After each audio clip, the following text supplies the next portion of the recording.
दिल्ली के दंगल में कौन मारेगा बाजी? आप, बीजेपी और कांग्रेस की क्या है ताकत और कमजोरियां? दिल्ली विधानसभा चुनाव की घोषणा हो गई है। भाजपा, आम आदमी पार्टी और कांग्रेस ने इसका स्वागत करते हुए जीत का दावा किया है। पिछले कई माह से सभी पार्टियां तैयारी भी कर रही थीं। अब चुनावी रण में उतरने का समय आ गया है। दिल्ली चुनाव में मुख्य मुकाबला इन्हीं तीनों पार्टियों के बीच है। इन सभी पार्टियों का अपना मजबूत पक्ष है, जिसके आधार पर वे जीत का दावा कर रही हैं। मजबूती के साथ पार्टियों के सामने कई चुनौतियां भी हैं, इनकी अपनी कमजोरी भी है।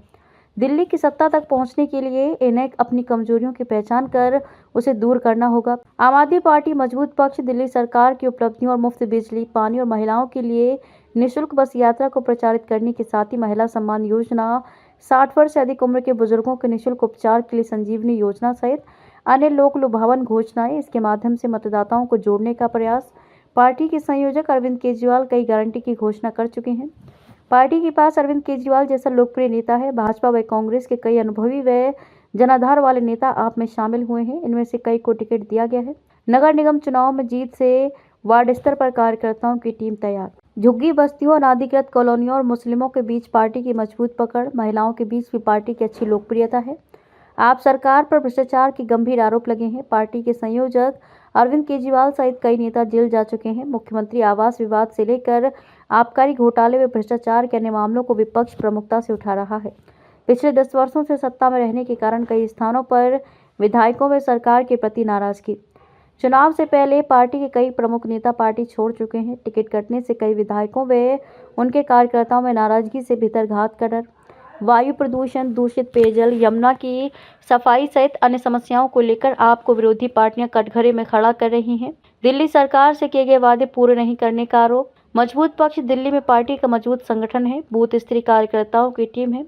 प्रत्येक बूथ पर 3 समर्पित कार्यकर्ताओं त्रिदेव की टीम काम कर रही है। दूसरे राज्यों के अनुभवी नेताओं को प्रत्येक विधानसभा में विस्तारक तैनात किया गया है। पार्टी पिछले कई माह से रणनीति तैयार कर काम कर रही है। सबसे ज्यादा जोर बूथ प्रबंधन पर है। झुग्गी बस्तियों व अनुसूचित जाति के बीच पिछले 4 माह से कार्यकर्ता जनसंपर्क अभियान चला रहे हैं। प्रधानमंत्री नरेंद्र मोदी रैली कर चुके हैं। नरेंद्र मोदी सरकार की जन कल्याणकारी योजनाओं व दिल्ली के विकास में योगदान के प्रचार पर विशेष जोर। लाभार्थियों से संपर्क कर उन्हें अपने पक्ष में किया जा रहा है। कुछ दिनों पहले प्रधानमंत्री ने दिल्ली में 17,000 करोड़ रुपए की परियोजनाओं का उद्घाटन व शिलान्यास किया है। कमजोर पक्ष दिल्ली में पार्टी के पास मतदाताओं को आकर्षित करने के लिए अरविंद केजरीवाल जैसा कोई लोकप्रिय नेता नहीं है। इसे लेकर आप नेता भाजपा को घेर रहे हैं। उन्हें मुख्यमंत्री पद के दावेदार का नाम बताने की चुनौती दे रही है। भाजपा पिछले लगभग 26 वर्षों से दिल्ली की सत्ता से दूर है। अब नगर निगम की सत्ता भी इसके हाथ से निकल गई है। इससे कार्यकर्ताओं में निराशा का भाव है। पार्टी प्रत्याशियों की घोषणा में पिछड़ रही है। अभी तक सिर्फ 29 प्रत्याशियों की घोषणा हुई है।